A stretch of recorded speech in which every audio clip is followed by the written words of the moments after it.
नकारा गया एक जख्म नासूर बनकर तबाह कर सकता है, पर साहस से उठा एक कदम हिम्मत का कारवां बना सकता है।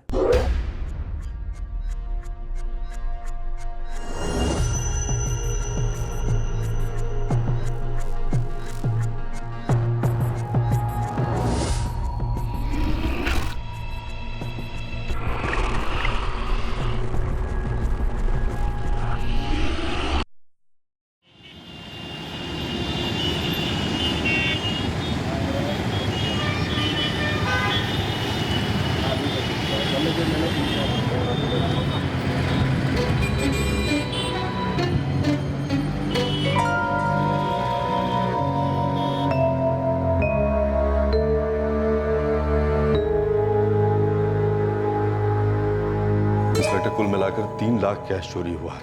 और कुछ? जेवर भी गए। तकरीबन 4 लाख के जेवर थे इंस्पेक्टर। इसके अलावा और कुछ? नहीं, और कुछ नहीं। अच्छा नरेश जी, आप या शोभा जी, आप या फिर आपकी बेटी रत्ना, आप लोग इन हमलावरों को पहचान सकते हैं? नहीं, एक तो अंधेरा बहुत था और चारों ने चेहरे भी ढके हुए थे।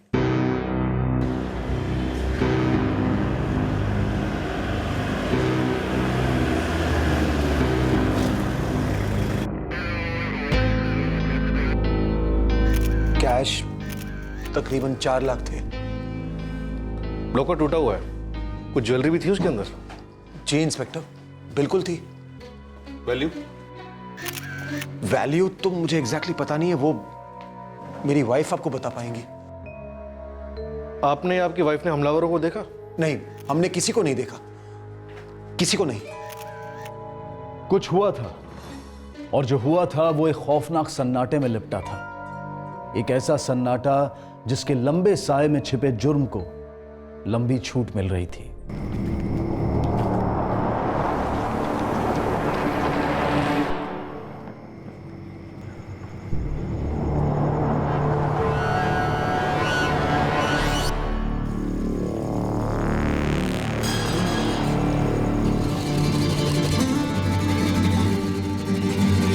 खबर की माहौल कैसा है? पहले जैसे। कोई भी पुलिस को हुलिया नहीं बता पा रहा है। पुलिस तुमको फिर फोन किया? हाँ। माने पुलिस को शक हो गया, किसी ने कुछ मुंह खोला क्या? नहीं, किसी को नहीं मालूम, किसी ने चेहरा नहीं देखा, कोई नहीं बोल रहा है। तुम टेंशन मत लो, सब ठीक है।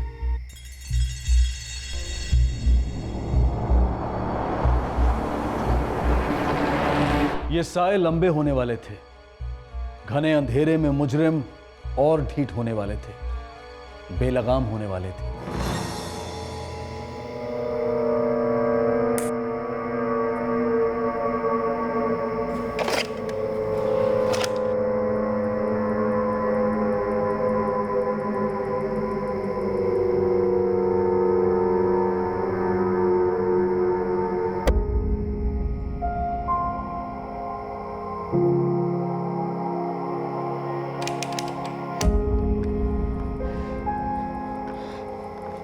चल रहा है।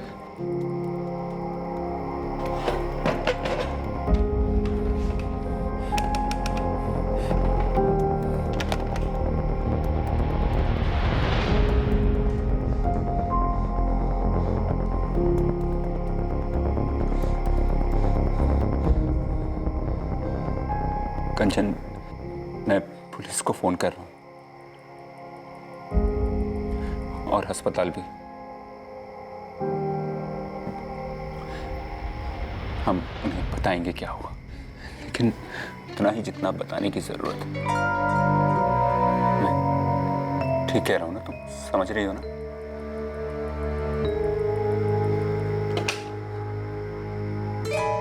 पुलिस कंट्रोल रूम, क्या सेवा कर सकते हैं आपकी?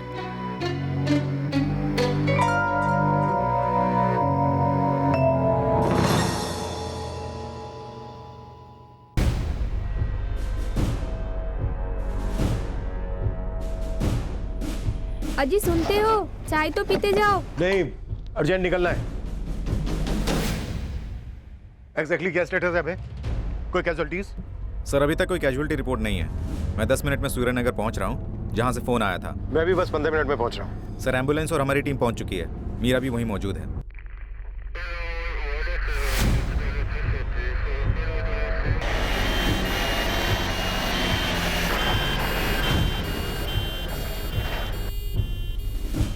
विक्टिम सीनियर सिटीजन है सर। इनका बेटा है जितेंद्र चौधरी, वो भी घायल है सर। उसका फर्स्ट एड चल रहा है।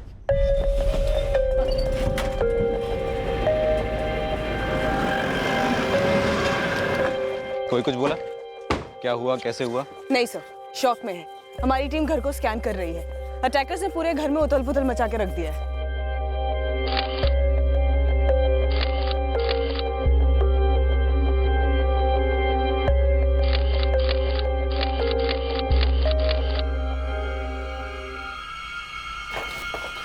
सर मेन गेट पे कोई भी फोर्स एंट्री नहीं है, लेकिन किचन का ग्रिल टूटा हुआ है।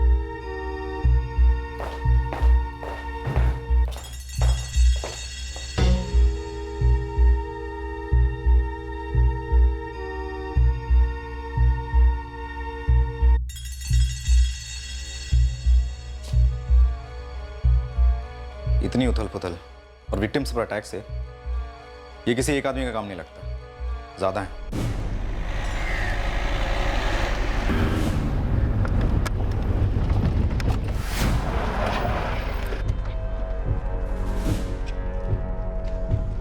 क्या सिचुएशन है? सर अभी तक सिचुएशन कुछ क्लियर नहीं कि कल रात को यहाँ पर क्या हुआ था। विक्टिम्स ने भी अभी तक कुछ बोला नहीं है। ऐसा लगता है कि किचन की ग्रिल तोड़कर ये अटैकर्स घर के अंदर घुसे थे सर। सर घायल बुजुर्ग सतीश चौधरी और बेटा जितेंद्र चौधरी, इन दोनों के अलावा जितेंद्र की वाइफ कंचन चौधरी घर पे थी। पर सर वो भी कुछ नहीं बोल रही है। ये चुप्पी, ये सन्नाटा बना नहीं रह सकता। तीनों को बोलना होगा। जितेंद्र जी, कितने लोग थे? सर मेरे पापा कैसे हैं? हॉस्पिटल में हैं। डोंट वरी, उन्हें अटेंड किया जा रहा है। कंचन जी, हमारे कंट्रोल रूम में फोन आया था कि आपके घर पे हमला हुआ है। कितने लोग थे? सर घर में ना तो कोई मोबाइल फोन मिला, ना ही गाड़ी की चाबियां, पर कंपाउंड में गाड़ी के टायर के निशान देखे मैंने। ये देखिए। हमलावर गाड़ी में आए थे? मुझे नहीं मालूम। और आपकी गाड़ी? तो शायद वो ले गए। चाबी वहां लटकी थी। गाड़ी का नंबर दीजिए। अपने जोधपुर सिटी से बाहर निकलने के जितने एग्जिट पॉइंट्स हैं सब पे नाकाबंदी लगा दो। व्हाइट सेडान, नंबर है RJ1457XA। सर शायद 3 थे सर, श्योर नहीं बता सकता। एग्जैक्टली क्या हुआ? सर मैं कंस्ट्रक्शन बिजनेस में हूँ। मेरा ऑफिस कांति रोड पे पड़ता है। मेरी वाइफ कंचन एक डॉक्टर है, जनरल फिजिशियन। कंचन का क्लिनिक मेरे कंस्ट्रक्शन ऑफिस के पास ही, तो रोज की तरह मैंने उसे पिक किया और हम घर पहुंचे।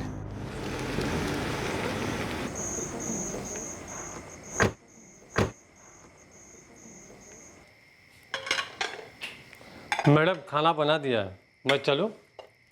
जरा सा खाना टेबल पर लगा दो, फिर चले जाना। ठीक है? ठीक है मैडम। त्रिशा, पापा जी, जीतू, जल्दी आ जाओ, खाना तैयार है। तो उस नदी के किनारे ना, जो काली नदी थी ना, उसके पार एक पहाड़ी थी। पहाड़ी पर एक राजा का महल था। दादू फिर क्या हुआ? फिर क्या हुआ कि इस बार राजा ने अलग पैंतरा बनाया, और वो जो पीछे कौवा था ना, उसको पता चल गया। वो भाग के ना फिर से मम्मा, पर मुझे जानना है, दादू की कहानी का एक पार्ट बाकी है। अभी नहीं त्रिशा, कल स्कूल के बाद। चलो सो जाओ, अभी बहुत लेट हो गया। नहीं मम्मा, पर मुझे जानना है कि कौवा मामा के साथ हुआ क्या। त्रिशा कल जान लेना ना, अभी चलो, गुड नाइट। नहीं पापा। हाँ बेटा। प्लीज आप मम्मा को समझाओ ना, मुझे जानना है कि कौवा मामा के साथ क्या हुआ। मिस त्रिशा चौधरी, कौवा मामा की कहानी अब हम कल सुनेंगे, क्योंकि अब हो गया आपके सोने का टाइम।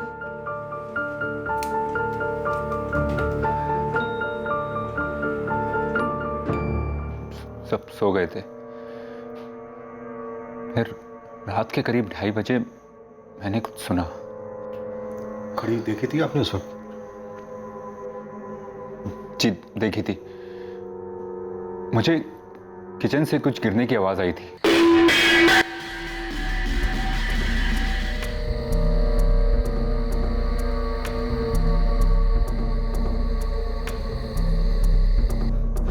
सर मुझे लगता है पापा ने भी वो आवाज सुनी होगी, क्योंकि बाद में जब मैंने रूम में झांका तो पापा बेड पे नहीं, जमीन पर थे।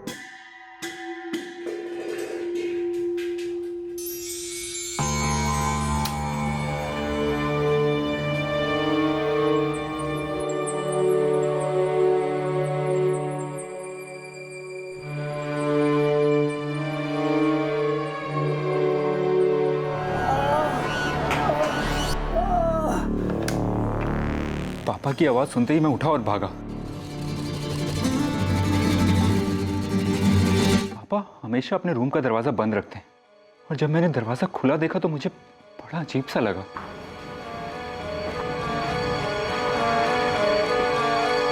पापा पापा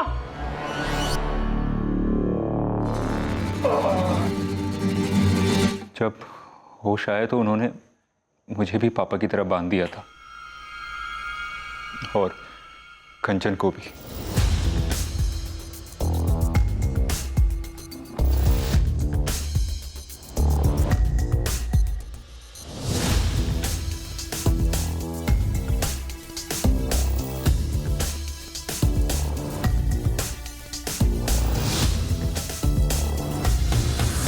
तुम्हारा मुंह से जरा भी चू निकला ना तो तुम्हारा पत्नी का गला कट जाएगा,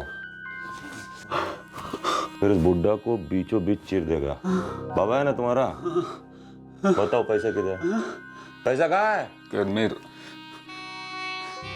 नहीं रखते। अभी सीधा वाला तरफ इस्तेमाल करेगा, पैसा दे दो छोड़ देगा कसम से। नहीं है पैसा, नहीं है पैसा। तुम बिल्डर लोग के पास पैसा नहीं है, तुम पक्के लोग के पास पैसा रहेगा है? और रुको,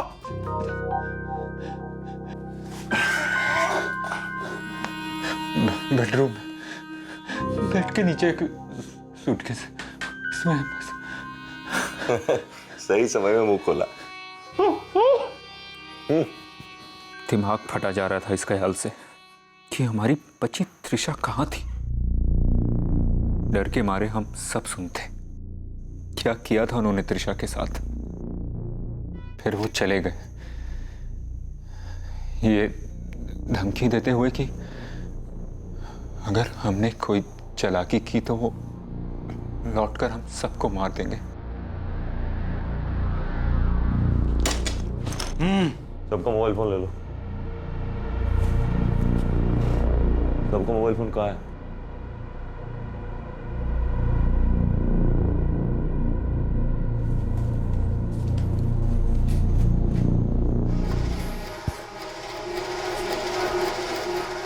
और एक खास बात, हम लोगों को पकड़वाने का सोचना भी नहीं। पुलिस को फोन किया, शोर मचाने का कोशिश किया, तुम तीनों का बोटी बोटी काटेगा, कुत्ता को खिला देगा।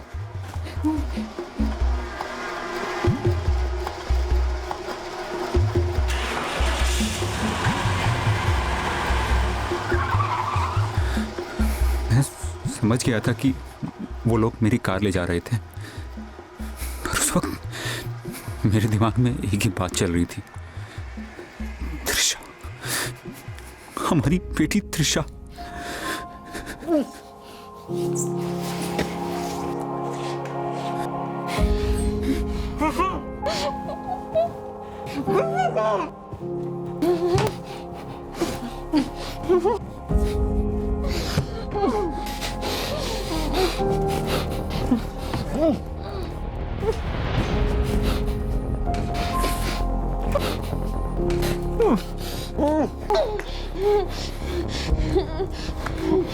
त्रिशा कहाँ है? पता नहीं। तुम पापा को देखो, मैं त्रिशा को देखता हूँ। पापा जी। त्रिशा, त्रिशा बेटा, त्रिशा, त्रिशा बेटा, त्रिशा, त्रिशा बेटा, त्रिशा, त्रिशा, त्रिशा, त्रिशा बेटा, त्रिशा बेटा, त्रिशा, त्रिशा, त्रिशा।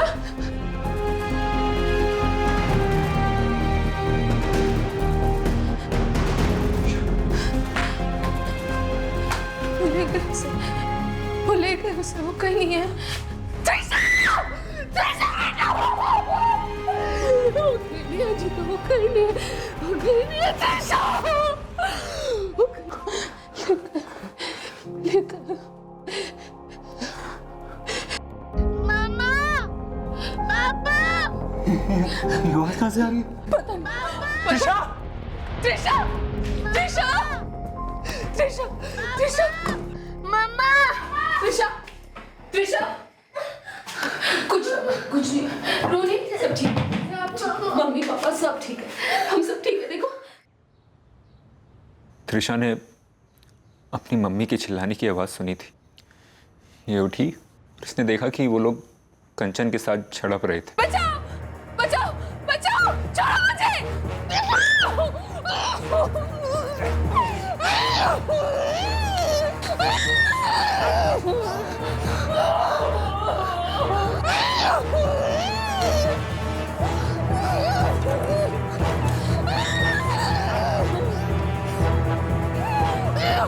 चुप रहे, नहीं तो हम तुमको मार डालेगा।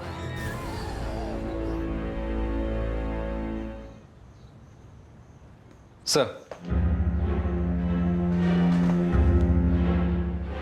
सारी नाकाबंदी रेड अलर्ट पर है, पर गाड़ी अभी तक स्पॉट नहीं हो पाई है। कार किसी न किसी सीसीटीवी के सामने से गुजरी होगी।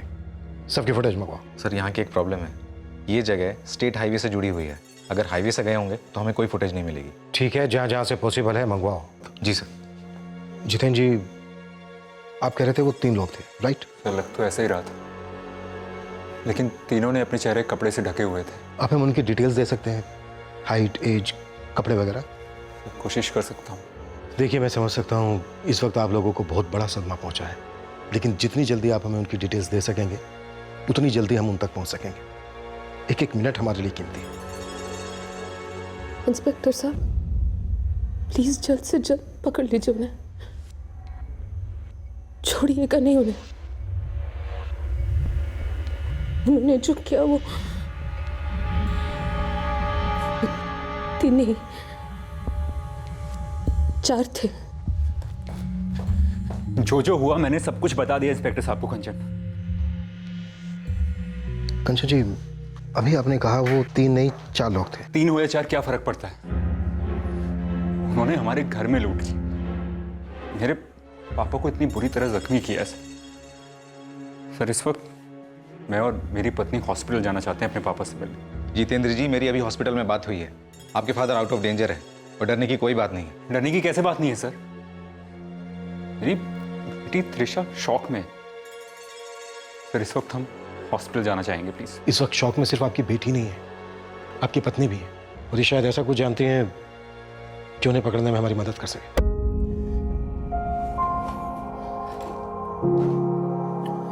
मैं चाहती हूँ कि उन चारों को जल्द से जल्द पकड़ा जाए और ऐसी सजा दी जाए जो सबसे सख्त हो। इंस्पेक्टर साहब, वो 4 थे, क्योंकि मैं जब कमरे से निकली तो मैंने पापा जी के कमरे में उनमें से एक को देख लिया था। कंचन! कंचन! जीतू?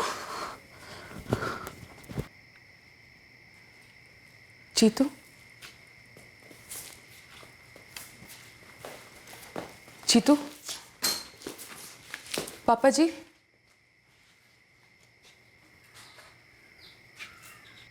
पापा जी?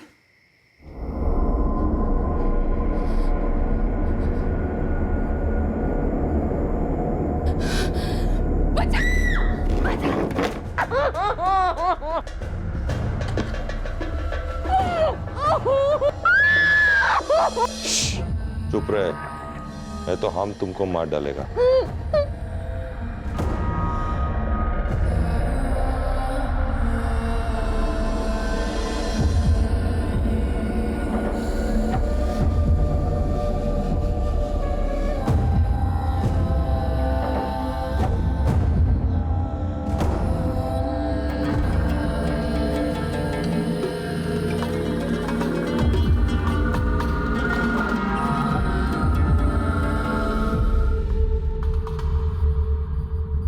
इंस्पेक्टर साहब, वो 4 थे।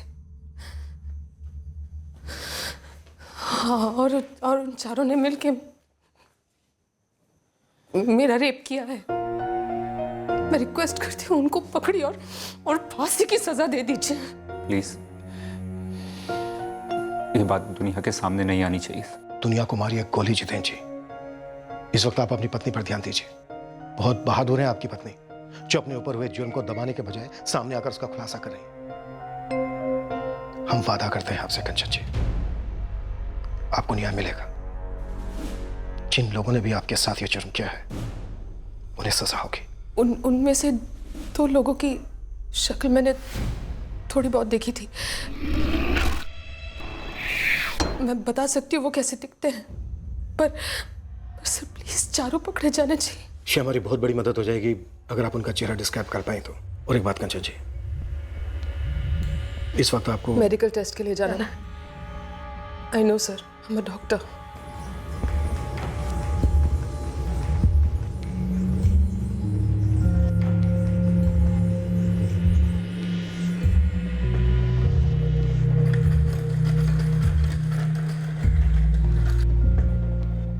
हुकुम सुनकर रोंगटे खड़े हो गए हैं। हमें हमारे बड़े साहब जी के पास होना चाहिए इस वक्त। मिलोगे तो जरूर, लेकिन उससे पहले तुम्हें कुछ सवालों का जवाब देने होंगे। नाम क्या बताया अपना? बन्ना। सुबह 6:30 बजे आती हूँ, दोपहर को 3 बजे निकल जाती हूँ मैडम। कल कितने बजे गई? 3 बजे। किसको बताया तूने कि आपके पास कैश होता है? किसी को नहीं मैडम, मुझे भी कहाँ पता। पति है तेरा? जी हाँ। क्या करता है? घर का काम करता है जी। ये बन्ना के साथ चक्कर है ना तेरा? नहीं मैडम। तूने किया या बन्ना के साथ मिलके किया? नहीं मैडम, मैंने। बन्ना ने किया? मुझे नहीं पता मैडम। चल फोन नंबर दे अपना। फोन? हाँ फोन दे, दूसरा वाला भी दे। एक ही नंबर है जी। फिर दे फटाफट। सर मैं कंस्ट्रक्शन बिजनेस में हूँ और हर कोई जानता है कि हमारी लाइन में कैश ट्रांजैक्शंस होते हैं। कैश हमेशा होता है आपके घर में? जी हाँ। उस सूटकेस में कितना कैश था? लगभग 15 लाख। मुझे कैश कब से था, मतलब कल से या उससे पहले से? तकरीबन 1 हफ्ते से। किसी के साथ कोई दुश्मनी? ऐसा तो कोई दुश्मन नहीं जो ऐसा कुछ इतना कुछ कर जाए। ये जो आपका नौकर है बन्ना और नौकरानी रजनी, इनके साथ आपकी कोई अनबन, कोई शक? नहीं सर, काफ़ी सालों से हमारे यहाँ काम करते हैं, उन पर तो कोई शक नहीं है। साहब मैं बड़े साहब जी की देखभाल करता हूँ, 6 साल से काम कर रहा हूँ। मैं ऐसा क्यों करूँगा साहब जी? पैसों के लिए? वो 4 लोग कौन थे? तेरे दोस्त थे कि किराए पर लाया था? मैं कभी ऐसा कर ही नहीं सकता। साहब लोग से पूछो, मैं कभी ऐसा कर सकता हूँ क्या? तेरे चेहरे पर लिखा तू नहीं कर सकता। नहीं साहब। तू सीधी तरह बोलेगा कि मार खा के मानेगा? नहीं साहब, मैं सच बता रहा हूं। आपका घर कॉलोनी के सबसे लास्ट में है और आपके घर के सामने सिर्फ खाली प्लॉट्स हैं।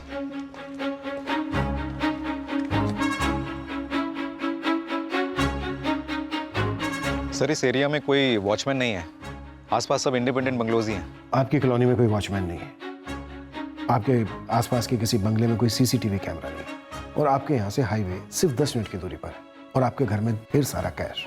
मुझे नहीं लगता किसी ने एम ही जांच लिया होगा, बल्कि किसी गैंग का काम लगता है जिसने बहुत सोच समझकर पूरी प्लानिंग के साथ आपके घर को निशाना बनाया। अपनी याददाश्त पर थोड़ा सा जोर डालिए और हमें बताइए कि किसी के साथ आपकी कोई दुश्मनी जो ऐसा कर सकता हो। और याद रहे, उनका इरादा सिर्फ चोरी का नहीं था। तुम चेंज कर सकती हो कंचन, और तुम्हारे कपड़े पुलिस को देने होंगे इंस्पेक्शन के लिए। प्रोसीजर तो तुम जानती हो। आई एम सॉरी कंचन, तुम्हारे साथ ऐसा हुआ। पापा जी। त्रिशा, मेरी त्रिशा कैसी है? और जीतू? दोनों ठीक है। त्रिशा घर पे है रजनी के साथ और जीतू पुलिस स्टेशन का है। और बेटा तुम तो ठीक हो ना? तुम्हें कोई चोट उठती नहीं कंचन? नहीं पापा जी।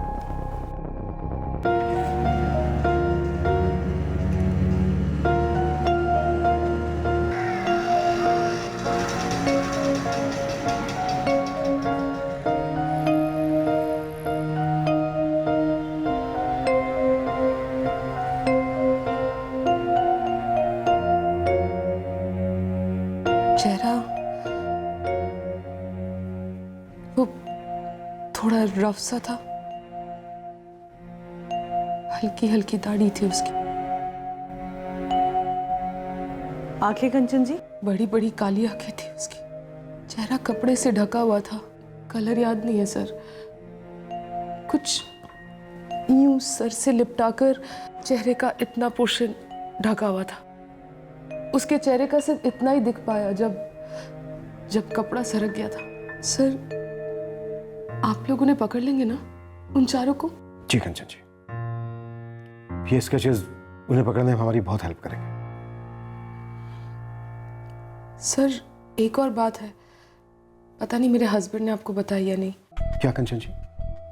इस रेप के अलावा और ऐसी कौन सी बात है जो आपके हस्बैंड हमें नहीं बता रहे। नहीं नहीं सर, ऐसी कोई बात नहीं है।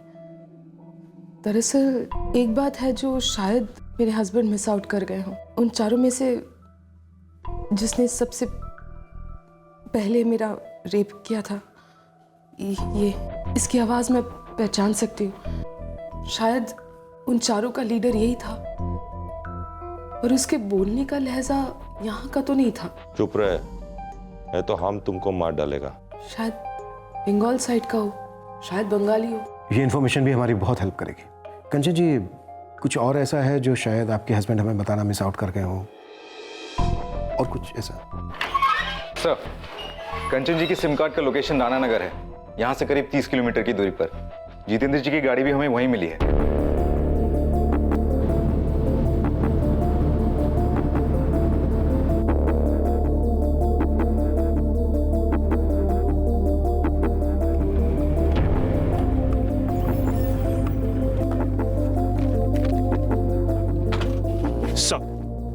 सर कार एज इट इज है। लगता है मुजरिम कार को छोड़ के भाग गए। ये उन चारों में से 2 के स्केचेस हैं। ये वाला बंगाली लहजे में बोलता है। सर, हमने राणा नगर के सरपंच को संदेशा भेजा है, वो गांव के लोगों को इकट्ठा कर रहे हैं। इन लोगों को पता था कि ये कार लेकर ज्यादा दूर नहीं भाग सकते, इसीलिए इन्होंने कार यहाँ पार्क कर दी और गाड़ी की चाबी छोड़ दी। कार के पास से 3 सिम कार्ड बरामद हुए। अबे, ये तीनों सिम कार्ड सतीश चौधरी, जितेंद्र चौधरी, कंचन चौधरी के हो सकते हैं। वो चारों काफी माहिर मालूम होते हैं। वो लोग जानते थे कि अगर वो सेल फोन्स और कार अपने साथ ले जाएंगे तो विक्टिम को हम तक पहुंचने में काफी वक्त लगेगा। Jagat, yes sir. Forensic team बुलवाओ, कार की स्कैनिंग करवाओ। सबसे पहले फिंगरप्रिंट्स हिस्ट्री शीटर्स के साथ मैच करवाओ। Okay sir. मीरा, सर, तुम जगत के साथ गांव में जाके पता करो कि उन लोगों का गांव से कुछ लेना देना है या फिर कार ऐसे ही यहाँ छोड़कर चले गए। किसी भी विषय ये तो मुझे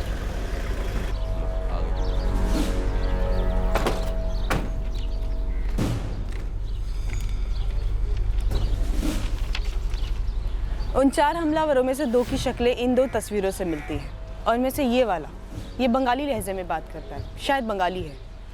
नहीं जी। इन लोगों ने जो कार चुराई है वो कार हमें यहाँ से 1 किलोमीटर दूरी पे मिली है। मतलब हो सकता है ये चारों आपके ही गांव में हो, किसी घर में छुपे हो सकते हैं। एक के घर की तलाशी लेंगे, लेकिन मैं एक बात दावे के साथ कह सकता हूँ कि हमारे गांव में कोई भी ऐसा आदमी नहीं है जो ऐसे लोगों को पनाह दे। देखिए, हम लोग आप पे शक नहीं कर रहे हैं, लेकिन ये हमारी ड्यूटी है कि हम इन चारों को खोज निकालें, जो हो सकता है आपके ही गांव में कहीं छुपे हैं। जैसा आप कहेंगे हम तो वैसा करेंगे जी।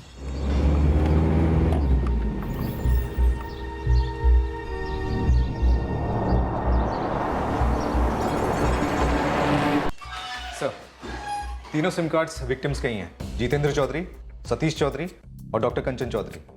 एक्सपेक्टेड था। इन चारों हमलावरों ने हमें गुमराह करने की कोशिश की, लेकिन इंस्ट्रूमेंट अभी भी इनके पास हो सकते हैं। एक काम करो, IMEI ट्रैकिंग पे डलवा दो। सर, जैसे ही पता लगा सिम कार्ड विक्टिम्स के हैं, मैंने ट्रैकिंग रिक्वेस्ट भेज दी। गुड। और सर, वो 2 नौकर, रजनी और बन्ना, दोनों के रिकॉर्ड्स भी क्लीन है। कुछ तो अनक्लीन है, बहुत ही मैला। अब एक काम करो सर, जितेंद्र चौधरी की बैकग्राउंड चेक करो। बिजनेस में लॉस, दुश्मनी, इंश्योरेंस का मामला, सब कुछ। एक भी चीज छूटनी नहीं चाहिए। Yes sir. ये चारों हमलावर फरार है। हो सकता है कोई अंदर का ही आदमी ये खेल खेल रहा हो और इन चारों पे से उसकी लगाम ढीली हो गई हो। इसी वजह से डकैती के वक्त ये चारों वहशी कंचन चौधरी पर टूट पड़े। और ये बात जितेंद्र चौधरी हमसे छुपाने की कोशिश कर रहे थे। दुनिया का डर। दुनिया का डर एक बहाना भी तो हो सकता है भाई। लोग बाग एक झूठ को छुपाने के लिए सैकड़ों झूठ बोल सकते हैं। अपने इलाके में जितने भी हिस्ट्री शीटर्स हैं सबको उठाओ, अंदर करो और डंडा करो। जी मैडम। क्यों बे गोविंद, हमारा फोन नहीं उठा रहा है तू? लगता है तुझे उठाने का टाइम आ गया है। मुझे तेरे बहाने नहीं चाहिए, काम की खबर चाहिए। कल सुबह मुझे अपने अड्डे पे मिल, वरना तेरी खटिया खड़ी करूंगी मैं। जी ठीक है, ओके। कंचन, लाओ, मैं ऑन द वे पापा जी को लंच देता जाऊंगा। नहीं, मैं चली जाती हूँ।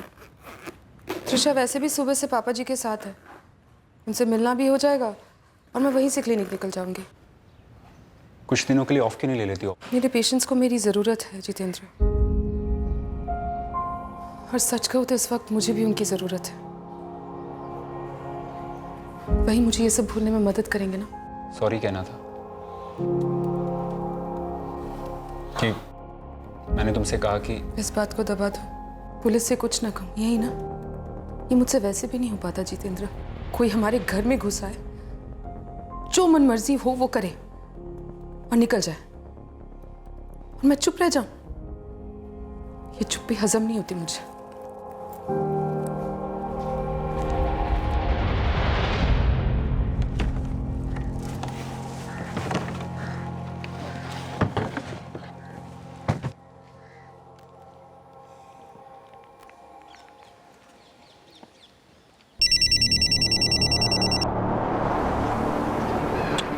तेरे को बोला ना फोन नहीं करने का। अरे तेरे मतलब की बात है, इसलिए फ़ोन कर रही हूँ। अरे जल्दी बोल, मेरे को फ़ोन बंद करना है। इन्फॉर्मेशन आया है, मामला जो है थोड़ा गड़बड़ा गया है। रेडार में हो, रेडार से बाहर निकलो, गर्मी बहुत है। तुमको डायरेक्ट इन्फॉर्मेशन आया है? तो क्या सपने में आया है? अब चलो रखती हूँ मैं, मुझे भी ये फ़ोन बंद करना है। अंडरग्राउंड होने का टाइम आ गया, निकलना होगा। क्यों, तुमको कोई खबर मिला है क्या? तुम ना ज़्यादा सवाल मत पूछो, निकलना होगा मतलब अभी निकलना होगा। अरे दादा कुछ तो बोलो, क्या पता चला है तुमको? पुलिस ढूंढ रही है हमें बारात लेकर। दादा खबर पक्की है। सुनो रे, सब अलग अलग रास्ता में जाएगा, सबका मोबाइल फोन बंद रहेगा, कोई कभी चालू नहीं करेगा, रास्ता में कोई किसी से बात नहीं करेगा, समझा? ठीक है दादा। चलो सामान बांधो, चलो। कौन किसे संदेश भेज रहा था? वो कौन लोग थे जो इन चारों को एक संगीन जुर्म के बाद भागने में मदद कर रहे थे? ऐसा लग रहा था कि इन चारों बेलगाम क्रिमिनल्स का कोई कोऑर्डिनेटर था, कोई कठपुतलीकार।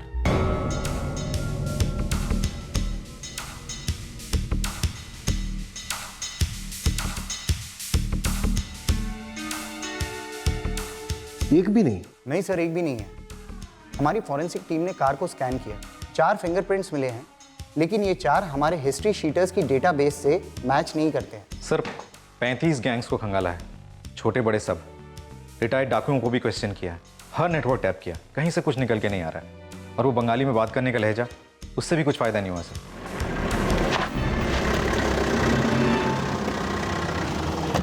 पूरा जोधपुर, जैसलमेर, बाड़मेर और जयपुर सब जगह घूमा, पर इनको कोई नहीं जानता। बंगाली लहजा था, वो भी पता लगाया।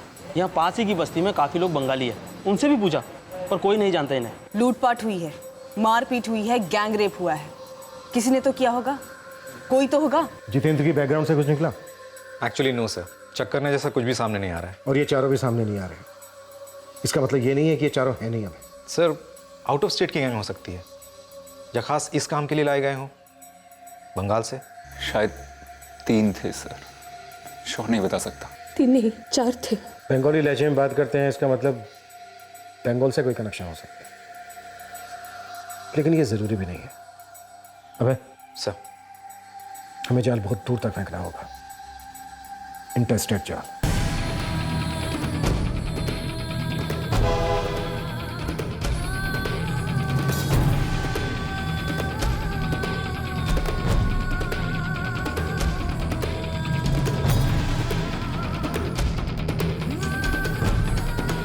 दो सस्पेक्ट के स्केचेस और चारों के डिटेल्स के साथ एक इंटरस्टेट सर्च ऑपरेशन लॉन्च किया गया। देश के अलग अलग राज्यों के हिस्ट्री शीटर से और जेल्स में पूछताछ हुई। हर स्टेट के क्राइम डेटाबेस को बारीकी से खंगाला गया।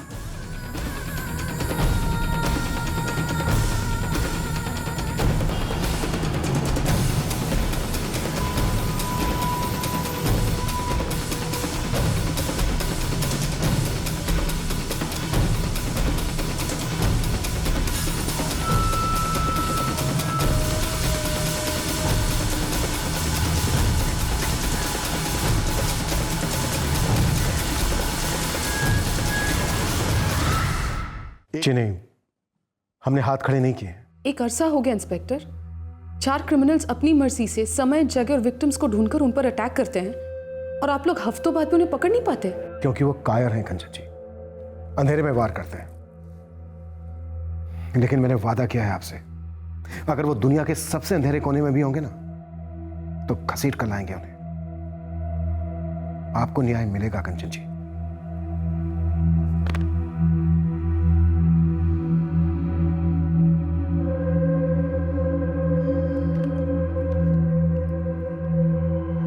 शीतल, नेक्स्ट पेशेंट को भेज दो प्लीज।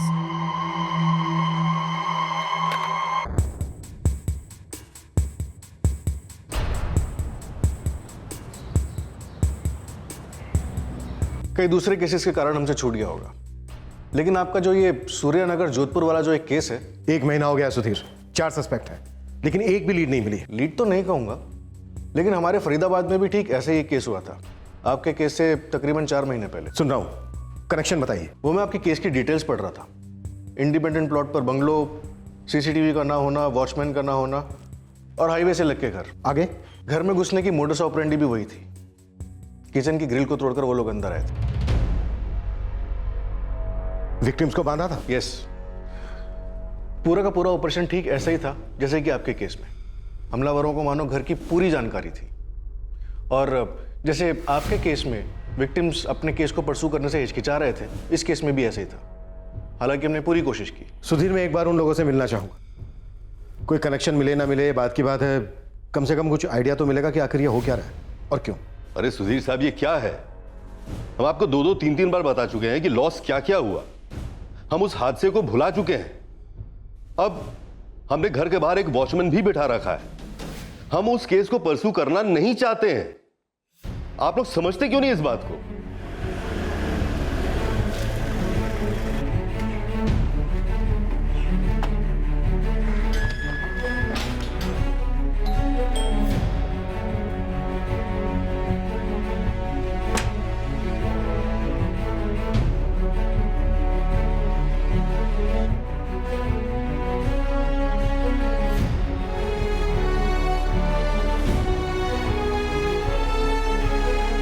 आप केस परस्यू करना चाहते हैं नहीं, सवाल ये नहीं है। फैक्ट ये है कि क्राइम हुआ है, आपके घर पर हमला हुआ है और हमलावर अभी भी आजादी से घूम रहे हैं। अरे जी, हमारे जोधपुर में भी जिस घर पर हमला हुआ है वो हमलावर भी अभी तक पकड़े नहीं गए। देखिए नरेश जी, हमें इन दोनों केसेस में काफी समानताएं दिख रही हैं। हमें लग रहा है कि शायद ये किसी एक ही गैंग का काम है। हम बस उन्हें पकड़ना चाहते हैं, उन्हें उनकी सही जगह पर पहुंचाना चाहते हैं, ताकि कल को वो किसी दूसरे घर को अपना निशाना ना बना सके।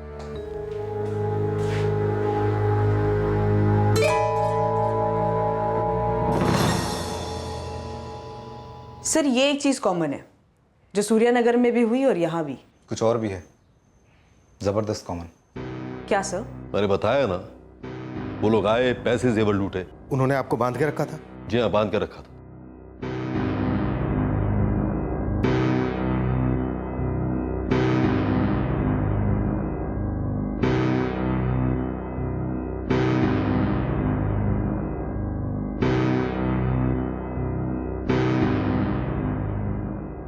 हाँ, हमें कुछ पता नहीं चला कौन आया था अंदर, कैसे आया। बस बेडरूम में घुसे, हम पर वार किया, हम बेहोश हुए, सब कुछ लूट ले गए। हमला करने से पहले उनकी आपसे कोई बात हुई थी? कैश कहाँ, ऐसा कुछ पूछा था उन्होंने?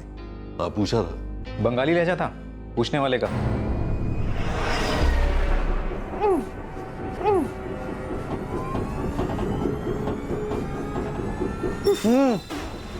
पैसे कहाँ है? बोलो पैसे कहाँ है? बोलो पैसे कहाँ है? बोलो नहीं तो हम तुमको मार देगा। अगर हम तुमको मार डालेगा तो पैसे लेकर कहाँ जाएगा? बोलो। हाँ हाँ, उनका स्टाइल तो था वैसे बात करने का। ये बात आपने हमें क्यों नहीं बताई नरेश जी? उस समय उस टेंशन में छूट गया होगा दिमाग से। आपने उनके चेहरे इतने नजदीक से देखे थे कि उनके चेहरों की डिटेल्स हमें बता सकें? नहीं जी, अंधेरा इतना था, बस उन्होंने लूटा और भाग लिए। सर, इन सारे केसेस में एक बात और कॉमन है, ये हमलावर इनकी भी गाड़ी लेकर भाग गए थे, जो यहाँ से तकरीबन 10 किलोमीटर दूर उन्होंने छोड़ी और उसके बाद निकल गए। देखिए ना नरेश जी, हमारे जोधपुर में जो केस हुआ और आपके केस में कितनी सारी बातें सामने आ रही हैं कॉमन। नरेश जी, कुछ और ऐसा है जो आपके दिमाग से छूट गया हो, जो आपने सुधीर को ना बताया हो? नहीं तो मुझे समझ में नहीं आ रहा कि आप लोग चाहते क्या आखिर? उस रात जब आपके घर पे अटैक हुआ, घर में कौन कौन था? बस हम ही थे, मैं, शुभा और हमारी बेटी रत्ना। रत्ना का अपना बेडरूम है, नहीं? नरेश जी, शुभा जी, उस रात उन दरिंदों ने रत्ना को बांध के रखा था उसके कमरे में, है ना?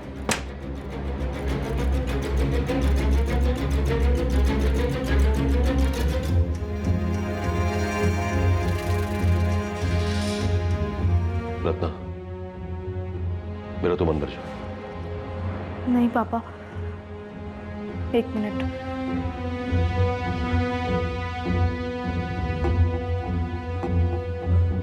मुझे आप लोगों से कुछ कहना है। हाँ बेटा बोलो। यस। वो स्केचेस जो आपने मम्मी पापा को दिखाए थे,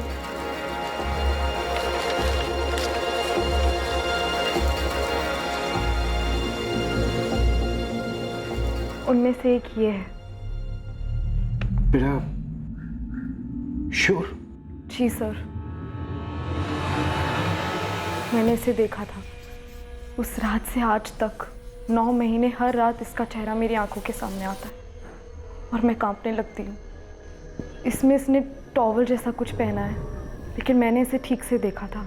मैं आपको इसके चेहरे की, बाल वगैरह की प्रॉपर डिटेल्स दे सकती हूँ।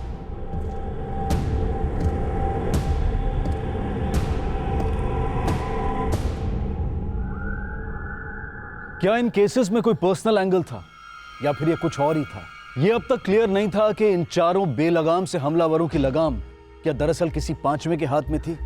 अलग अलग राज्यों में हुए ये 2 क्राइम्स एक जैसे थे, मानो किसी एक ही गिरोह ने किए हों। कल रात सीआईडी के एपिसोड के बाद इस केस के दूसरे और आखिरी भाग में हम पता करेंगे कि पुलिस ने अलग अलग राज्यों में हुए इन एक से केसेस की कड़ियों को आखिरकार किस तरह से जोड़ा और इस घातक गिरोह को ढूंढकर कानून के कदमों में ला फेंका। I'm sorry सर, उस दिन मैंने आपको कुछ नहीं बताया।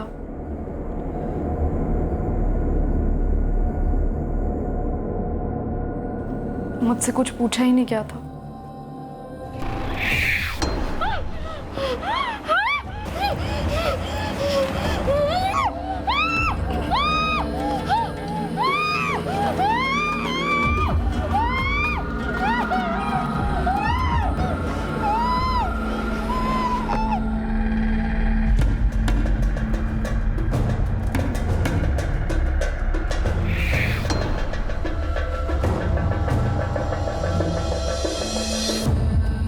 सर वो लोग 4 लोग थे और उन लोगों ने मेरे साथ, सर मैं उन्हें उतना ही दुख देना चाहती हूँ जितना उन्होंने, इससे 100 गुना ज्यादा शायद। सर मैं नींद में थी और वो लोग 4 थे। अगर 1 या 2 होते तो मैं कुछ करती, नुकसान पहुंचाने की कोशिश करती और शायद ये सब ना होने देती। सपना बेटा, इस हादसे को भूलने की कोशिश करो।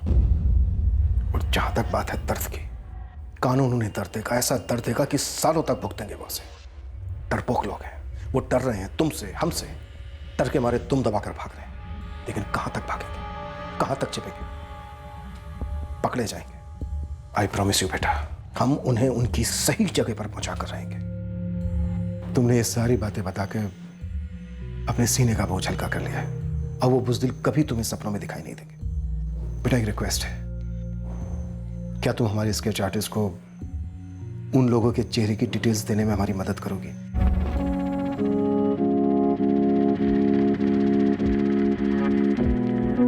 बच्ची है मेरी,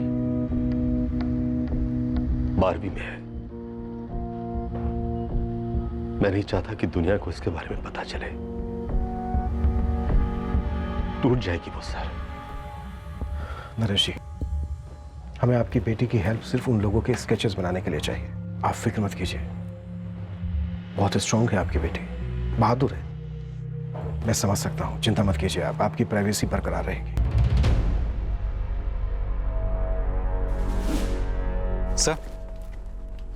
सर इतनी सारी कॉमन बातों के बाद भी एक बात और है जो इन दोनों केसेस में कॉमन है। नरेश जी, डॉक्टर नरेश अग्रवाल।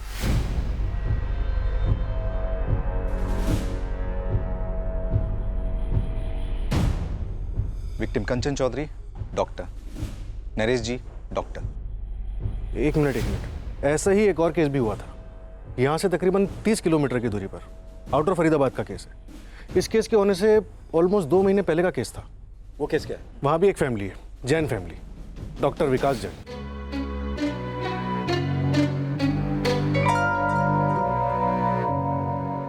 हमें इस डॉक्टर विकास जैन की फैमिली से भी मिलना होगा। तीनों केसेस में लगभग एक जैसा पैटर्न इस्तेमाल हुआ है।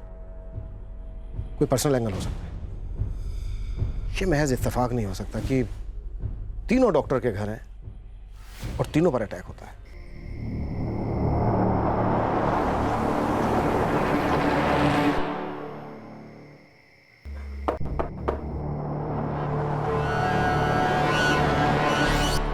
अस्सलाम वालेकुम खाला। आओ बेटा अंदर आओ। अरे नहीं, फिर कभी खाला, ये आपके लिए भेजा है। ये तो बताओ मेरा कलीम कैसा है? भालो बच्चे, अच्छा है।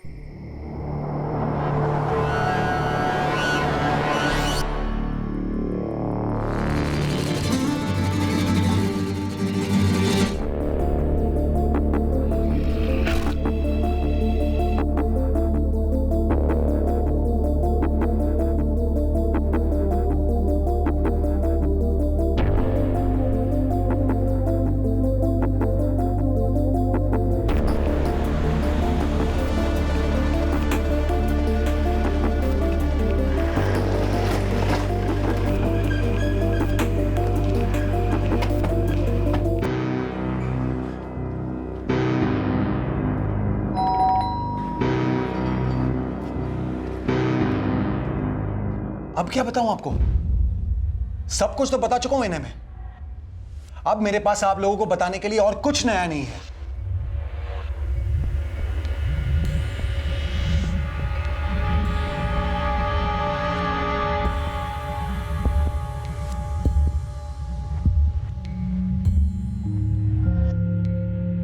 अब क्या चाहते क्या हैं आप? बताएंगे मुझे? जिन 4 लोगों ने आपके घर को लूटा, उन्होंने यहां से लगभग 30 किलोमीटर दूर एक और फैमिली पर हमला किया और उसके कुछ महीनों बाद जोधपुर में एक फैमिली को अपना निशाना बनाया। हम बस उन 4 मुजरिमों को पकड़ना चाहते हैं। तो पकड़िए ना उन्हें। बार बार मुझसे वही सवाल क्यों पूछ रहे हैं आप? क्योंकि बार बार वही सवाल करने के बावजूद हमें हमारे सवालों के सही जवाब नहीं मिले। जो हुआ वो सही बताया मैंने आपको। उन लोगों ने हमें बांध दिया और हमारे घर को लूटा, कैश ले गए और मेरी कार भी ले गए। जो हमें आपके घर के 5 किलोमीटर दूर मिली, इसमें चाबी लगी हुई थी और आपके घर के सारे मोबाइल्स के सिम कार्ड्स आपकी गाड़ी में ही थे। आपको मेरी कार और सिम कार्ड्स मिले, और क्या पूछना चाहते हैं आप?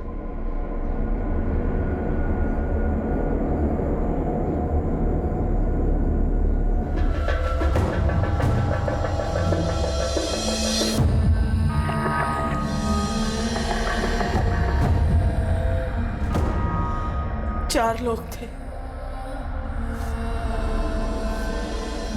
मैंने उनके चेहरे नहीं देखे, ढके हुए थे। कपड़ों से ढके हुए थे? कपड़ों से ढके हुए थे। इंस्पेक्टर साहब, वो 4 लोग आपको मिल जाए ना तो उन्हें छोड़िएगा मत, गोली मार दीजिएगा, वहीं पे खत्म कर दीजिएगा प्लीज। आप लोगों ने पकड़ लिया है क्या उन्हें? हाँ बोलिए, आप लोगों ने पकड़ लिया है क्या उन्हें?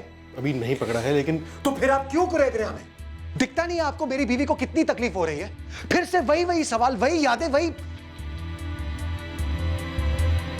देखिए, मैं आपको नहीं जानता। पहले ये आए, इन्होंने हमसे 1000 सवाल किए, सिर्फ सवाल किए, फिर कुछ नहीं हुआ। महीने बीत गए, अब आप आधम के हो और आप भी वही के वही सवाल कर रहे हो। फिर क्या हुआ और क्या हुआ और क्या हुआ? ये सवाल करने से वो फरार पकड़े जाएंगे क्या? वो जंगली कुत्ते तो अभी भी आराम से घूम रहे होंगे ना? क्यों? क्योंकि आप सब कुछ खत्म होने के बाद वहां पहुंचते हैं। कब पकड़ पाएंगे आप उन 4 को? कभी पकड़ पाएंगे भी या नहीं? देखिए, हम पर क्या बीती हम बहुत अच्छे से जानते हैं, लेकिन आप बार बार यहां आकर वही सवाल पूछ के हमारा दर्द कम करने के बजाय हमारे जख्मों पर नमक छिड़कते हैं। हमारा इरादा आपके दर्द को बढ़ाने का नहीं है,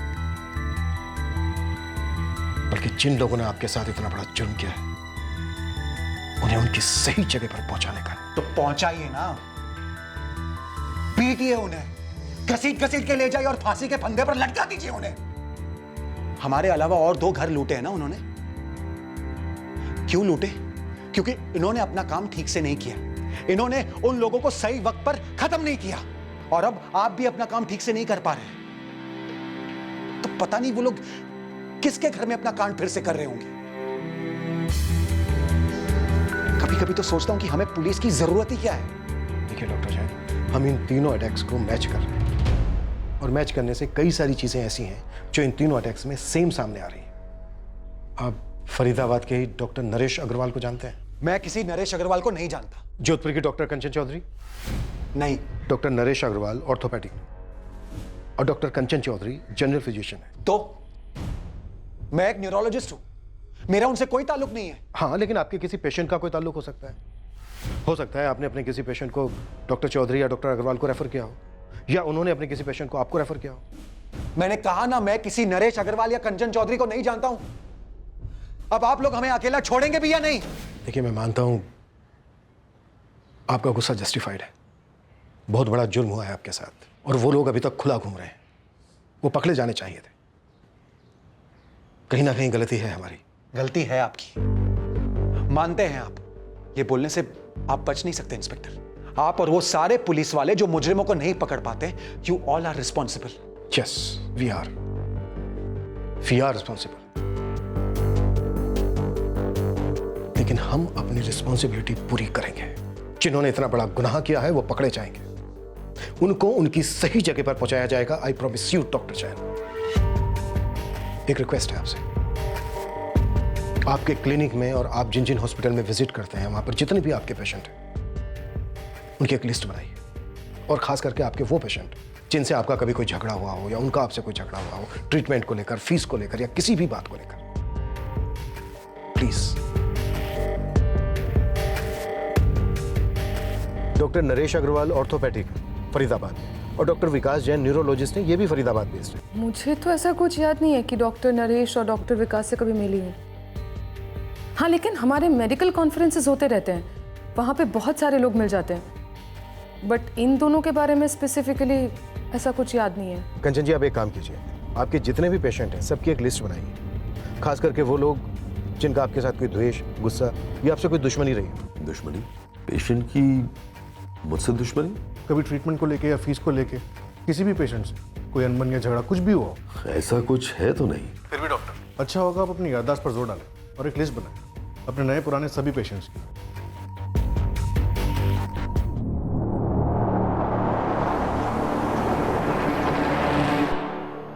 रत्ना बेटा, इससे हमें बहुत मदद मिलेगी। शोभा जी, अब आप लोग घर जा सकते हैं और निश्चिंत रहिए, ये चारों बहुत जल्दी पकड़े जाएंगे।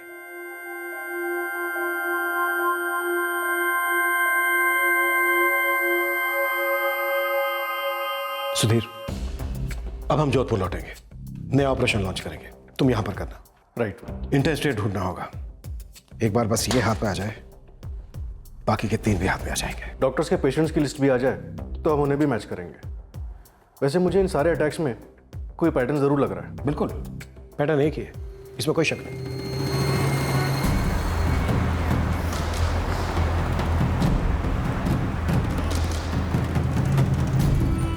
ये दोनों स्केच को ध्यान से देखो और अपने बंगाल में एक एक जिला, एक एक गांव, कस्बा, हर जगह ढूंढो।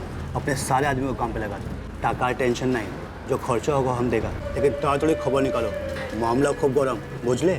ये स्केच है और शायद ये टीम का लीडर है।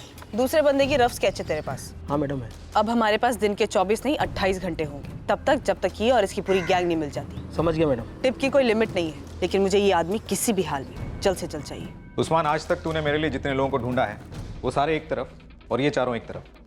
टिप तुझे 4 गुना मिलेगी, पर मुझे ये लोग चाहिए, मतलब चाहिए। जी साहब। ये लोग कौन है, कहाँ से आए हैं, कौन इन्हें लेके आया, एक एक डिटेल चाहिए मुझे, समझा?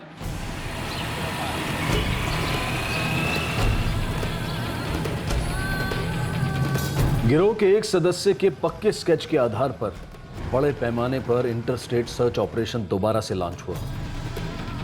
खबरियों का हर नेटवर्क ओवरटाइम कर रहा था। फरीदाबाद के डॉक्टर नरेश अग्रवाल और डॉक्टर विकास जैन और जोधपुर की डॉक्टर कंचन चौधरी ने अपने अपने पेशेंट्स की लिस्ट भेजी। एक एक नाम स्कैन हुआ, यह पता करने के लिए कि क्या ये 3 अटैक्स जुड़े हुए थे।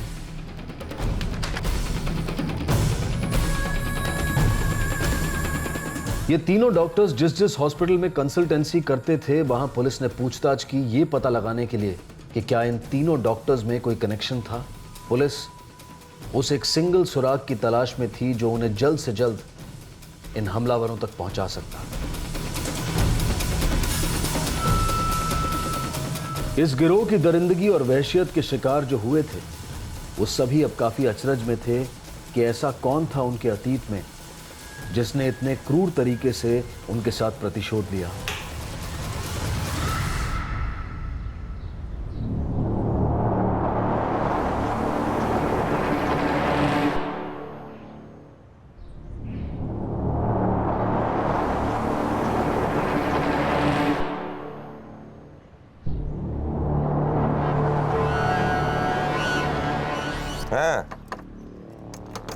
पैकेट अम्मी तुम्हारा अम्मी के दीदी सी, बाकी सबके घर में भी दे दिया है। हाँ, अब जल्दी बोलो मामला कैसा है, अभी गर्म है क्या?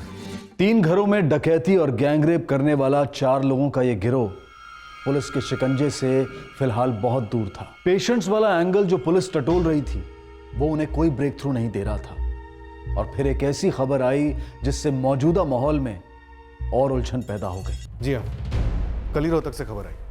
मैं डॉक्टर धीरजपुरी से मिलकर भी आया। फिर से एक डॉक्टर का घर? हाँ, सेम पैटर्न।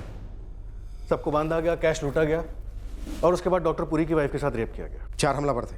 4 हमलावर, सेम मोडस ऑपरेंडी। किचन का ग्रिल काट कर आए थे, पक्का वही है। डॉक्टर धीरजपुरी और उनकी वाइफ पर अटैक डॉक्टर विकास जैन और उनकी वाइफ के अटैक से ठीक 2 महीने पहले किया गया। Same modus operandi. फिर से डॉक्टर का घर, अकेला बंगला, ना सिक्योरिटी गार्ड ना सीसीटीवी कैमरा, हाईवे के एकदम करीब, सेम पैटर्न। अपने साथ कार और मोबाइल फोन ले गए और किसी सुनसान जगह पर कार और सिम कार्ड छोड़ दिए, सिर्फ इंस्ट्रूमेंट लेकर गए। सर, हो सकता है जो एंगल हम प्रोब कर रहे हैं वो एक कोइंसिडेंस हो, इन चारों केसेस में कोई कनेक्शन ही ना हो। चलो मान लेते हैं, हो सकता है। और अगर ये एंगल नहीं भी है, ये सिर्फ रैंडम टारगेट्स थे हमलावरों के, तो भी कोई ना कोई एंगल होना चाहिए जिसकी वजह से ये बिना डर के, बिना रोक टोक के एक के बाद एक क्राइम करते जा रहे हैं और हम इनके पैटर्न को क्रैक नहीं कर पा रहे।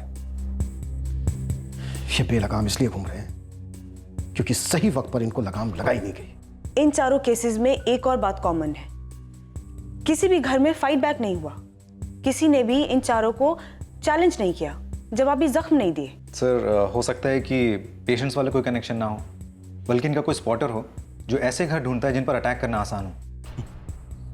अगर कोई ऐसा स्पॉटर है तो फिर कमाल का स्पॉटर है, तारीफ करनी पड़ेगी उसकी। जोधपुर, रोहतक, फरीदाबाद, 3 शहरों में वो 4 फैमिलीज को स्पॉट करता है, एक ऐसे गैंग के लिए जिसका लहजा बंगाली है। 4 फैमिली डॉक्टर्स की, इंडिपेंडेंट बंगलो जहां पर ना कोई सिक्योरिटी गार्ड है ना सीसीटीवी कैमरा, सबके सब बंगलो हाईवे से सिर्फ 5 से 10 मिनट की दूरी पर है। हो सकता है ऐसे और भी केसेस हों जिनकी इंफॉर्मेशन हमारे पास नहीं है। हमारे पास इंफॉर्मेशन क्यों नहीं है? क्योंकि तमाम सिस्टम होने के बावजूद हमारा तालमेल ठीक नहीं है, इंफॉर्मेशन एक दूसरे तक पहुंचती नहीं है, और अगर पहुंचती है तो बहुत देर से पहुंचती है, तब तक आरोपी और जुर्म कर चुका होता है। अबे सर, शायद तुम सही कह रहे हो, शायद कोई स्पॉटर होगा जो इन घरों को पहचानता होगा। हमें चौधरी बंगले में एक बार फिर जाना चाहिए।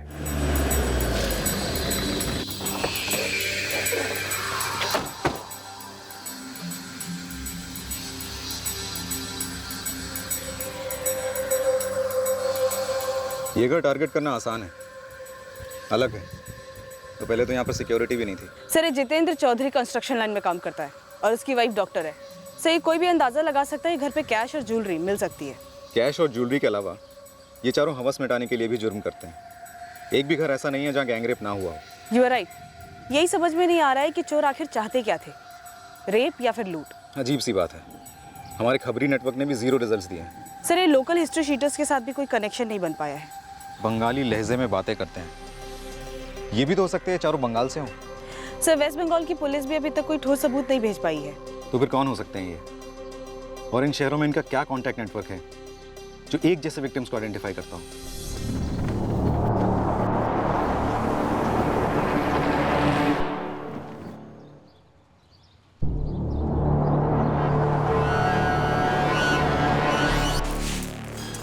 जी नहीं मैडम, मैं तो यहाँ सबके घर से कचरा इकट्ठा करके यहाँ जमा करती हूँ।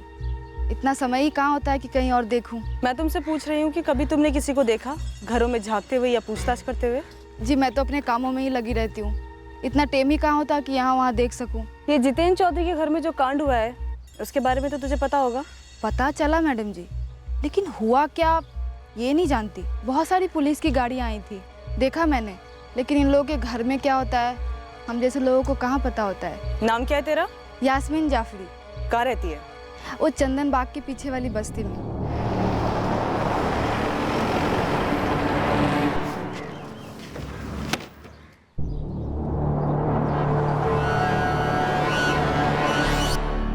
सर मैंने डॉक्टर अग्रवाल और डॉक्टर जैन दोनों के घर के बाहर अपने आदमी लगाए हुए हैं। ये देखने के लिए कोई ऐसा तो नहीं जो इन्फॉर्मेशन पास कर रहा हूँ, लेकिन अभी तक कोई रिजल्ट नहीं। अपनी सर्च कंटिन्यू रखो सुधीर, एक भी और क्राइम होना नहीं चाहिए। बाद में हमें ऐसा नहीं लगना चाहिए कि हम इसे रोक सकते थे। सही कह रहे हैं सर, चारों क्राइम सीन से चुराए गए फोन्स की IMEI ट्रैकिंग चल रही है सर। वो तो महीनों से चल रही है हमें, बस हर 2-3 हफ्तों में कुछ फ़ोन ऐड हो जाते हैं, लेकिन एक भी फ़ोन स्विच ऑन नहीं हुआ है। हो सकता है सर अभी तक बेचा ही ना हो। लेकिन क्यों नहीं बेचे? ये लोग 8-10 मोबाइल का कर क्या रहे होंगे? मैडम हम पूरा ट्राई कर रहा है, एक भी दिन नहीं गया स्केच लेके घूमे बिना, लेकिन पता नहीं लग पा रहा ये आदमी और दूसरा जिसका स्केच है ये बंगाल के किस कोने से निकले हैं। बिहार? वहाँ भी बंगाल के कुछ लोग रहते हैं और बंगाली लहजे में बात करते हैं। हम उधर भी 4 आदमी लगाए मैडम फील्डिंग के लिए, लेकिन अभी तक तो कोई खबर नहीं आया है। खबर आती है आपको फ़ोन करेंगे। यार उस्मान, यहाँ तो जान पर आ पड़ी है इन लोगों तक पहुँचने में। कोई सुराग भी तो नहीं मिल रहा है इस बार। मीरा मैडम को मैंने जवान भी दे दी है, अगर कोई खबर नहीं लाया तो ये खबरी वाली लाइन छोड़ दूंगा। ये साले कहाँ से आए थे और किस बिल में छुपे कुछ पता नहीं चल रहा है। इस केस में चारों आरोपियों के अब तक कोई साए तक नजर नहीं आ रहे थे। ऐसा मालूम हो रहा था कि वो लोग पुलिस से 2 कदम नहीं बल्कि 2 मील आगे थे, क्योंकि कोई उन्हें लगातार खबर देता जा रहा था। पर यह कब तक चलता? हर बेलगाम घोड़े की लगाम एक दिन कसती ही है।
हाँ शीतल, और कितने पेशेंट्स हैं? अच्छा 2 मिनट बाद भेज देना ना।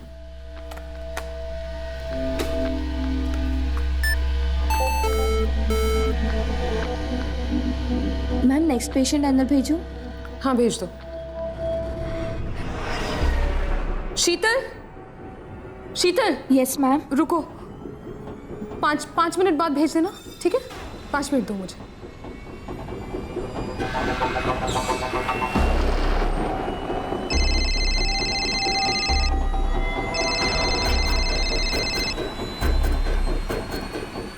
हेलो कंचन जी।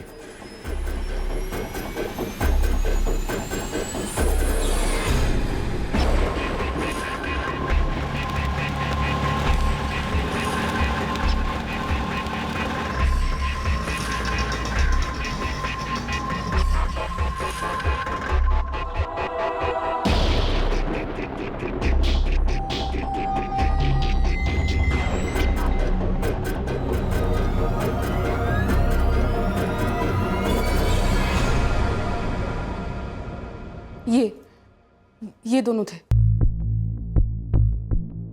इन लोगों ने आपका मोबाइल फोन यूज किया था कंचन जी? और ये तस्वीरें आपकी स्टोरेज ड्राइव में आ गई? जी, जो फोन इन्होंने चुराया था वो वेव ब्रांड मोबाइल का था। उसका एक अपना ही साइबर स्पेस होता है, जैसे कि ड्रॉप बॉक्स या माई स्पेस की तरह। तो कोई भी अगर उस फोन से कोई फोटोग्राफ खींचे तो वो ऑटोमेटिकली उस साइबर स्पेस में स्टोर हो जाती है। तो चोरी के बाद जितनी भी तस्वीरें ली गई हैं वो उस साइबर स्पेस में स्टोर हो गई। हादसे के बाद आज पहली बार आपने अपना स्टोरेज चेक किया? जी नहीं, हादसे के तुरंत बाद मैंने दूसरी कंपनी का मोबाइल फ़ोन लिया था। वो यूज़र फ्रेंडली नहीं था, तो मैंने ये कल ख़रीदा जो मेरे पहले वाले ब्रांड का है, वेव मोबाइल्स। स्टोरेज के साथ सिंक करने पर कंपनी से मैसेज आया स्टोरेज को अपग्रेड करने के लिए। मुझे अजीब लगा क्योंकि हादसे से पहले मेरा स्टोरेज फुल नहीं था। मैंने फोल्डर खोला तो ये सारे फोटोज मुझे अपलोडेड मिले।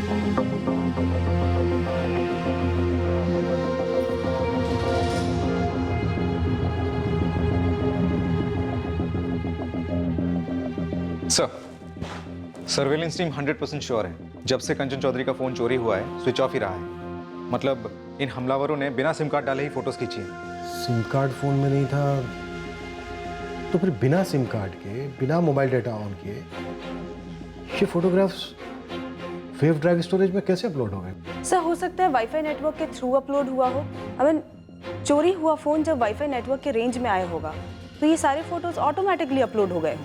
ये किसी चमत्कार से कम नहीं है। ये सुराग अपने आप हमारी गोद में आकर गिरा है।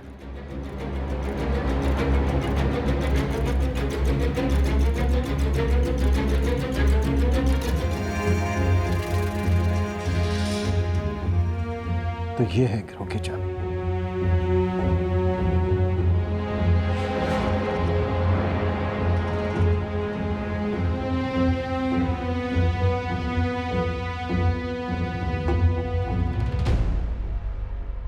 लादेश, बांग्लादेश। सर इसके सर के इस तरफ देखिए, ढाका हो सकता है सर। इसीलिए लहजा बंगाली था। राइट। सर हमेशा रडार के बाहर रहे हैं, इसीलिए कोई लोकल खबर इसे नहीं जानता।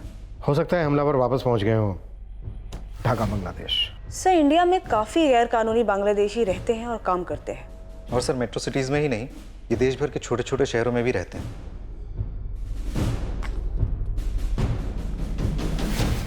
सर मेनली ये लोग कंस्ट्रक्शन साइट पे काम करते हैं। अब हमारे पास इन चारों की शक्लें हैं, इनका ठिकाना मालूम है।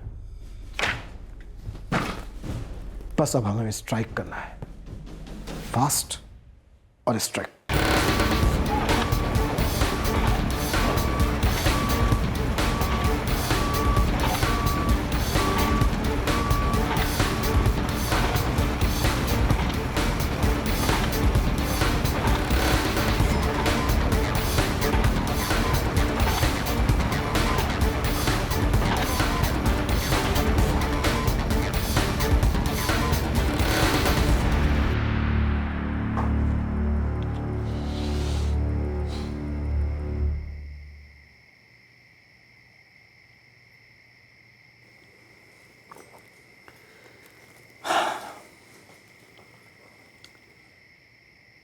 रत्ना कैसी है? ठीक है, पहले से काफी ठीक है। काउंसलिंग काम कर रही है लगता है। बिल्कुल कर रही है, और जब से उसने उस हादसे के बारे में खुलकर बात की है उसके अंदर काफी चेंजेस आए हैं।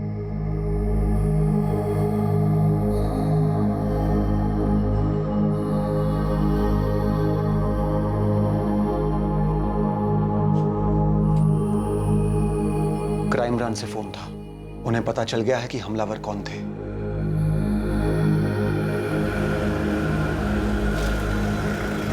बांग्लादेशी? फोटोग्राफ्स को ठीक से जूम करके देखने के बाद ढाका मालूम हो रहा है। वो लोग पकड़े जाने चाहिए जितेंद्र, उन्हें कड़ी से कड़ी सजा होनी चाहिए ताकि वो दोबारा ऐसा करने की हिम्मत ना कर पाए।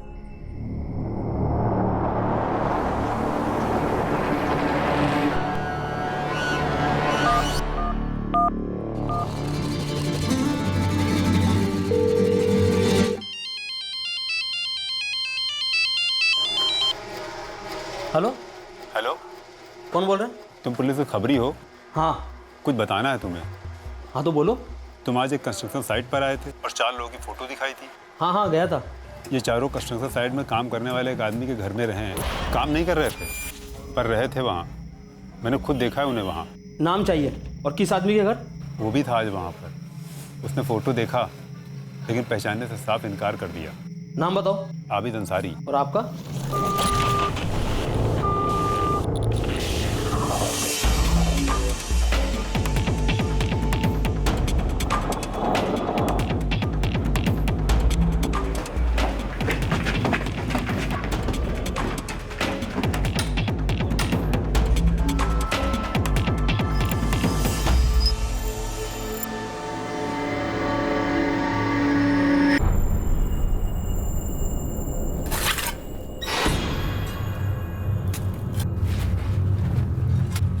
आबिद अंसारी। जी सर ये राना नगर में भी था, वहाँ भी ऐसी नाना कर रहा था कि कहीं देखा नहीं उन लोगों को। शायद भूल गया होगा, जब उल्टा लटकेगा तो सब याद आ जाएगा आबिद दादा को, है ना आबिद? सर हमको कुछ मालूम नहीं, कोई हमको फंसा रहा है, आपको गलत बताया है सर। सर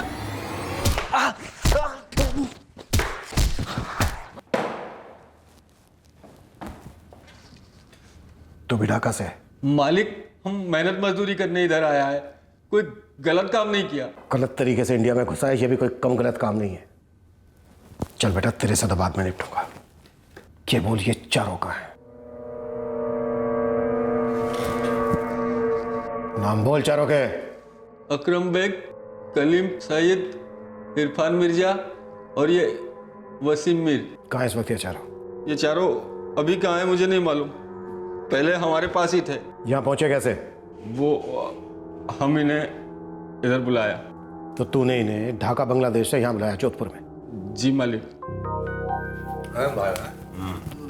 जल्दी से जल्दी तुम लोग यहाँ से निकल जाओ, यहाँ रुकना बहुत खतरनाक है तुम लोगों के लिए। अभी कहाँ जाएंगे, आज रात यही रुकेंगे, कल सुबह बंटवारा होगा, उसके बाद निकल लेंगे। क्यों बुलाया इन्हें ढाका से यहाँ? इनमें से कलीम सैयद ये हमारा दोस्त है, ढाका से हम लोग यहाँ मेहनत मजदूरी करने के लिए आए। साले डकैती और रेप को मजदूरी बोलता है। जितेंद्र चौधरी का घर कैसे चुना? तूने अकेले चुना या फिर कोई और भी था तेरे साथ? कोई और था। कौन? यास्मीन। पूरा नाम बोल। यास्मीन जाफरी। यास्मीन जाफरी, वो कचरे वाली? जी मैडम, वही। उसने पूरे घर की जानकारी ली और हमको दिया, हमने कलीम को और अकरम को बताया।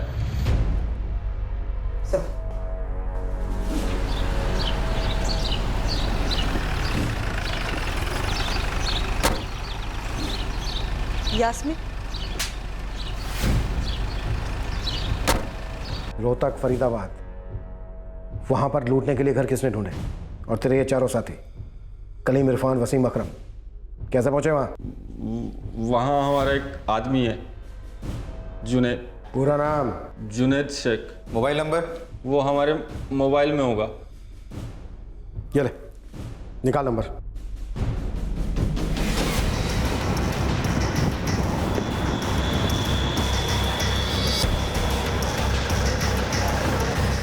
साहब पक्का ये वही जुनैद शेख है, इस पर मेरे 2 बंदे नजर रखे हुए, शायद इस वक्त वो घर पे होगा।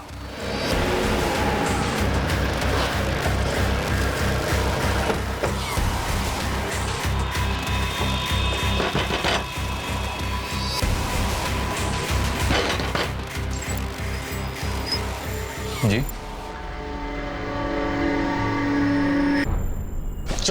सब मेरी बात सुनो, मैंने क्या किया? सब एक मिनट बात, कुछ बताओगे भी मैंने क्या किया? जुनैद, तेरी माँ को हमने बाहर बिठाया है। अब अगर तूने मेरे सवालों का जवाब नहीं दिया ना, तो तेरी माँ से पूछने पड़ेंगे और वो जरूर बोलेंगी। समझ गया ना तू? बता, अकरम बेग, कलीम सैयद, इरफान मिर्जा और वसीम मीर इस वक्त कहाँ हैं? बोल। सर मेरी अम्मी को कुछ मत करिए, उनको छोड़ दीजिए, मैं सब बताऊं। चल शुरू हो जा। फरीदाबाद और रोहतक दोनों जगह मैंने ही घर ढूंढे थे उनके लिए। अबे पहले ये बता, इस वक्त वो लोग कहाँ हैं? इरफान और वसीम लखनऊ में है। अकरम और कलीम के बारे में उन्हीं को पता होगा। लखनऊ में कहाँ? पता और नंबर होगा, जल्दी।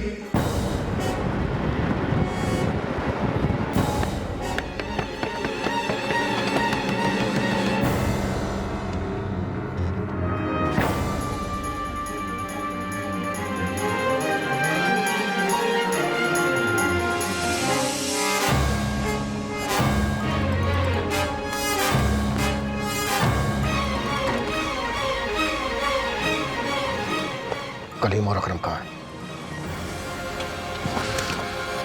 बता दो, नहीं तो अभी के अभी ठोक दूंगा दोनों को। कलीम यहीं पर है, लखनऊ में। बड़ा मस्जिद के पीछे वाला मोहल्ला में रहता है।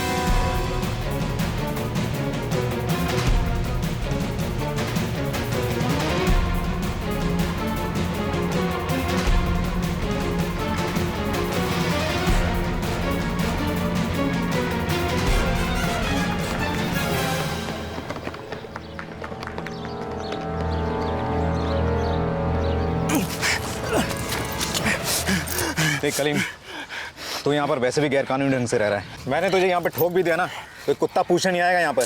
चल बता, अकरम कहाँ है? बोल। ढाका। ढाका कहाँ? एड्रेस बोल।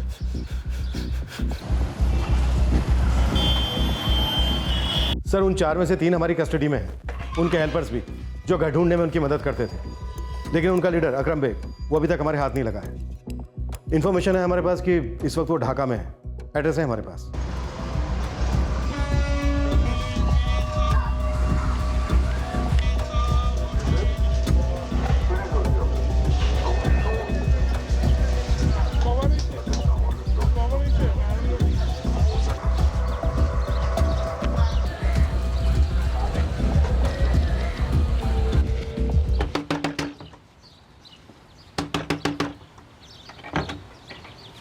আকরাম, কি হলো? আমাকে এভাবে কেন অ্যারেস্ট করা হয়েছে? একটু বলুন তো। ওই যে তোর বন্ধুরা আছে না, ওয়াসিম, ইরফান আর কলিম, ওদেরকে ইন্ডিয়াতে অ্যারেস্ট করা হয়েছে। এখন তোকে এখান থেকে পাঠানো হবে। আর তোরা যে কি কাজ করিস আমরা সব জানি। इस गिरोह ने जो 4 घर लूटे थे और 4 गैंग रेप किए थे, उनमें कोई पर्सनल एंगल शामिल नहीं था। चारों परिवार डॉक्टर्स वाले होना वाकई में महज एक इत्तेफाक था। चारों घर सिर्फ इसलिए निशाना बनाए गए थे क्योंकि वहां से भाग निकलना आसान होता, और उन घरों में इस गिरोह का विरोध करने वाला कोई नहीं था। साथ ही ये गिरोह इसलिए भी कामयाब हो पाया था क्योंकि उन्हें लोकल लोगों का सपोर्ट मिला था, जिन्हें लूट का हिस्सा दिया गया था। ये चारों बांग्लादेशी युवक इंडिया में अवैध प्रवासी थे, नौकरी की तलाश में आए हुए, जिन्हें जुर्म का रास्ता पैसा कमाने का सबसे आसान तरीका लगा, और अपनी हवस की घिनौनी प्यास बुझाने का भी। तो बस जो भी घर उन्हें आसान लगा अटैक करने के लिए, वहां उन्होंने हमला कर दिया। जी।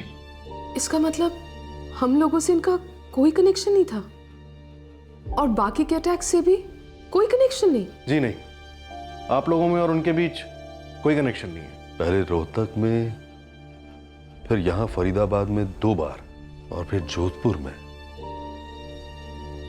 हर जगह घर लूटे, और उसके बाद वहां पहले उन्होंने हर जगह लूटपाट की, और फिर उसके बाद वही घिनौना जुर्म किया। अब मुझे कॉलेज के लिए लेट हो रहा है, संभल कर जाना। डॉक्टर नरेश, हम मानते हैं कि हमें उन्हें बहुत पहले पकड़ लेना चाहिए था, लेकिन उनमें से 3 अब हमारी कस्टडी में और 1 बांग्लादेश में, जिसके एक्सट्रेडिशन के लिए हम लोग पूरी कोशिश कर रहे हैं। इंटरनेशनल कानूनी मामला है, थोड़ा टाइम लग सकता है, लेकिन हम उसे इंडिया लाकर ही रहेंगे।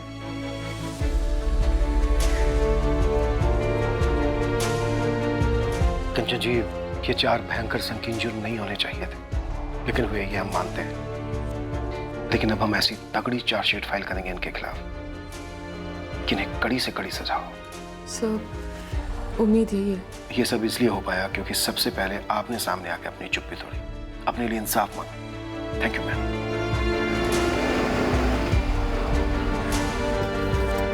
कंचन, तुम ना मुझसे ज्यादा, कई ज्यादा मजबूत हो।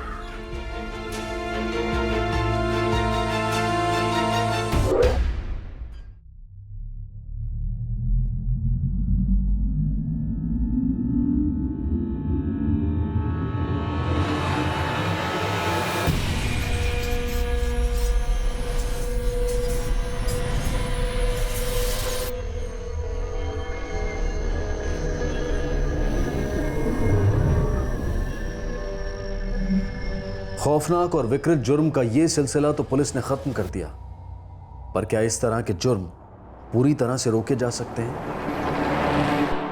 जुर्म पर पूरी तरह से अंकुश लगाना वास्तविक तौर पर संभव नहीं है, लेकिन इस केस में एक संगीन जुर्म होने के बाद भी वही जुर्म कई और बार दोहराया गया, उसी इलाके में भी और पास की कई अन्य जगहों में भी। इसमें दो राय नहीं है कि जुर्म को रोकना बेहद जरूरी है, लेकिन यह तभी मुमकिन होगा जब जुर्म से लड़ने वाले तमाम सिस्टम्स पर लगाम इस तरह से कसी जाए कि जहां पूरे देश की पुलिस और प्रशासन के बीच में एक जबरदस्त कोऑर्डिनेशन हो, जुर्म होते ही इंफॉर्मेशन तुरंत शेयर हो और एक्शन सख्त हो। साथ ही पूरी दृढ़ता और जिम्मेदारी से उन सभी कोशिशों को भी बढ़ाना होगा जो मुजरिमों को बेलगाम होने से रोकें, फिर वो चाहे हिस्ट्री शीटर्स हों या नौसिखिए। इस केस के सभी आरोपी वसीम, इरफान, कलीम, अकरम, आबिद, जुनैद और यास्मीन को आईपीसी की धारा 307 के तहत अटेम्प्टेड मर्डर के लिए, धारा 458 के तहत किसी के घर में घुसकर चोरी करने के लिए और धारा 325 के तहत किसी को चोट पहुंचाने के लिए गिरफ्तार किया गया है। साथ ही इन पर विदेशी घुसपैठ के लिए फॉरेन एक्ट 13 और 14 भी लागू हुए हैं। इसके अलावा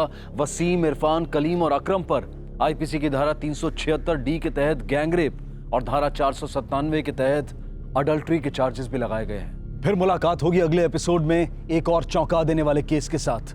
तब तक सुरक्षित रहें, सतर्क रहकर एक अच्छे नागरिक का फर्ज अदा करें और देखते रहें क्राइम पेट्रोल सतर्क। सबक एक को, सीख हम सबको। जय हिंद।